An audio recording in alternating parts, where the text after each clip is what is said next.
Hey everyone, in this video I'm going to recreate Half-Life 2 environments in 3D software. I'm doing this because Half-Life 2 is very special. The environments, the atmosphere, and just the feeling of the world being so alive is like magic. I'm going to recreate a scene from the game in Blender and upgrade the lighting and texturing, but keep the special look and feel of Half-Life 2. This time, instead of matching the camera angle and focal length all on my own, I'm going to use F-Spy to let the computer do all the work for me, because I'm lazy. I would still be doing this the same way I did in the last video if it weren't for my amazing viewers who commented and told me about this very helpful software. So seriously, thank you. You saved me like half of my life. Get it? So I line up these points with lines in the scene and that matches the camera angle. I check this focal length box and for some reason I found that Red Epic 3K works. Don't ask me how. Now all I have to do is save this as something dramatic and move on with my life. Because I downloaded the F-Spy add-on, I can easily import the camera settings straight into Blender. First I added in a plane and started fitting it to the floor of the picture. Then I extruded the back wall up and beveled the vertices so that I could round off the wall.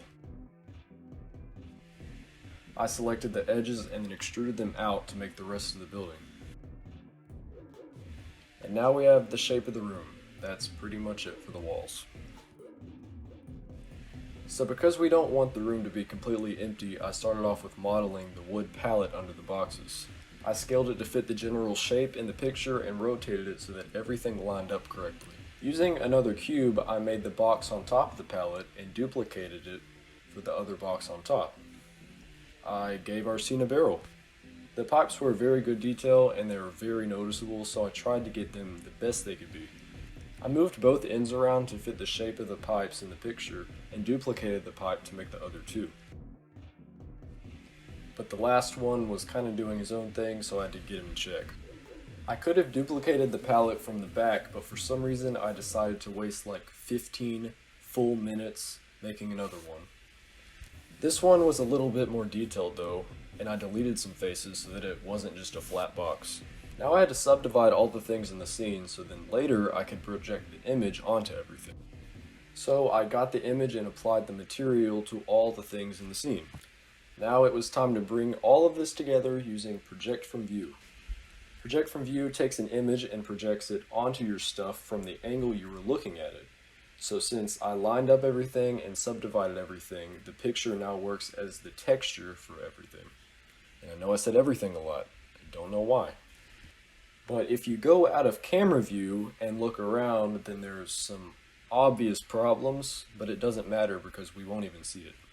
You can see that everything is very dark, and that's because the picture we used already had shadows on it. So I'm honestly kind of proud of myself for even thinking of this, but I used that picture and turned the contrast and everything down, so most of the harsh darkness went away. And then using a mix RGB node, I combined the original picture with the low contrast one, and it made everything significantly better. Next, I added a bump map so that everything was rough and interacted with the light in a realistic way. But I noticed that the part in between the bricks was stuck out instead of in, so I added an invert node to flip the bump map. And now it doesn't look weird like it did before. I wanted the pipes to be a little more shiny, so I made a separate material and turned the metalness up. I wanted the windows to be glass, so I used a knife tool to cut out the windows and make a glass material, so that the windows did not just show the endless void of nothing in the 3D space. I put a cube with an open front face behind them. To match the lighting in the picture, I used an emissive cube, but I didn't like how it stuck out of the ceiling, so I applied a Boolean modifier and cut the shape of the cube out of the ceiling and then just moved the light up into the hole I made. And it's hard to even tell the difference, but I thought it looked better. Then I modeled the red light and positioned it over the one projected on the wall. To fill in shadows, I added a light to the front and I made it orange. And now that everything is done, all I need to do is render it and then see the results.